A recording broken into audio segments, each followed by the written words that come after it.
বিসমিল্লাহির রহমানির রহিম। আমরা কিন্তু এই বাংলাদেশে অনেকগুলো নির্বাচন দেখেছি। যেমন এই বাংলাদেশ প্রতিষ্ঠিত হওয়ার পরে আওয়ামী লীগের নির্বাচন দেখেছি, বিএনপি নির্বাচন দেখেছি।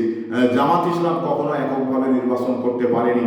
এবারও কিন্তু তারা তাদের এককভাবে বলা যায় না, যেহেতু তাদের সঙ্গে 11 দলের জোট ছিল।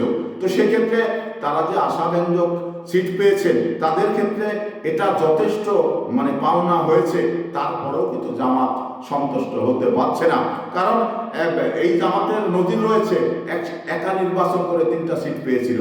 তো ভাগ্যিস এই যে গণঅভ্যুত্থান হয়েছিল, এই ক্ষেত্রে জামাতের যে লাভ হয়েছে, সর্বোচ্চ লাভ হয়েছে, কারণ সর্বোচ্চ তারা ভোটের পার্সেন্টটা দেখাতে পেরেছেন এবং জনগণ জামাত ইসলামকে সর্বোচ্চ ভোটের পার্সেন্টটা এবার দিয়েছে।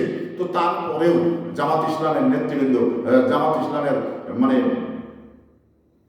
আমির শফিকুর রহমান, উনি কিন্তু খুশি হতে পারেননি। উনি এই ব্যাপারে সমালোচনা করছেন, নির্বাচন ত্রুটিমুক্ত হয়নি, নির্বাচনে কারচুপি করা হয়েছে। তো এবার যদি এই কথাটা বলে ডক্টর মোহাম্মদ শফিকুর রহমান, তাহলে আমি মনে করব সে বিরোধিতা করার জন্য কিন্তু এই কথাটি বলছে।